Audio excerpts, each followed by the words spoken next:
Всем привет! Меня зовут Дарья, и сегодня я вам покажу, как настраивать передачу данных из Bison 365 в Google таблицы. Это нужно, чтобы в автоматическом режиме передавать подписчиков со страницы регистрации Bison 365 в другие системы. Например, в Google Sheets вести учет новых подписчиков на вебинар из Bison 365 удобно обрабатывать и всячески взаимодействовать с ними в дальнейшем.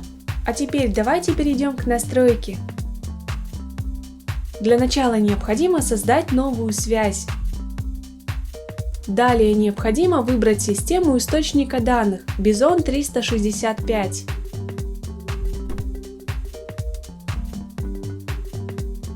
Теперь необходимо указать действие «Загрузить новых подписчиков вебинара». На этом этапе необходимо подключить ваш аккаунт Bison 365 к системе Apex Drive.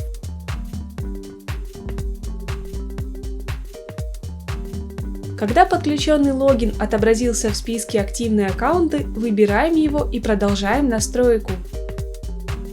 Укажите страницу регистрации, из которой будет происходить выгрузка данных по подписчикам вебинара. На этом этапе вы можете настроить фильтр данных. В данном случае в этом необходимости нет, поэтому просто кликаем «Продолжить». Теперь вы можете увидеть тестовые данные. Если вас все устраивает, кликаем «Далее». На этом этапе настройка источника данных успешно завершена. Теперь необходимо перейти к настройке приема данных. В качестве системы приема данных выбираем Google Sheets. Теперь необходимо указать действие «Добавить строку». На этом этапе необходимо подключить ваш аккаунт Google таблиц к системе Apex Drive.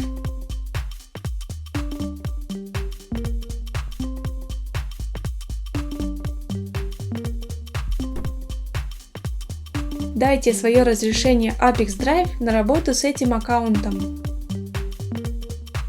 После того, как подключенный аккаунт отобразился в списке, кликаем «Продолжить». Теперь необходимо выбрать файл и лист Google таблицы, на который вы будете передавать данные. После выбора у вас отобразятся колонки Google таблицы. Для того, чтобы назначить переменную, необходимо кликнуть в нее и выбрать из выпадающего списка.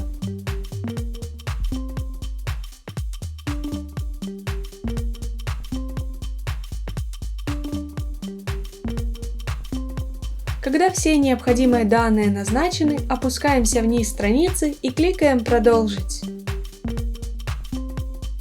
На этом этапе вы видите тестовые данные. Для того, чтобы проверить корректность настройки, кликаем «Отправить тестовые данные в Google Sheets».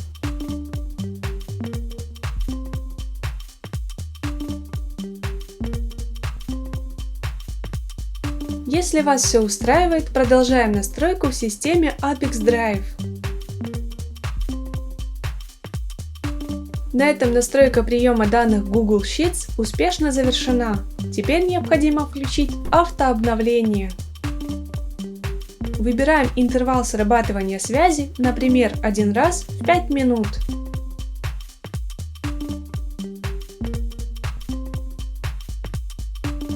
На этом все. Желаю вам успешных настроек интеграции и удачи!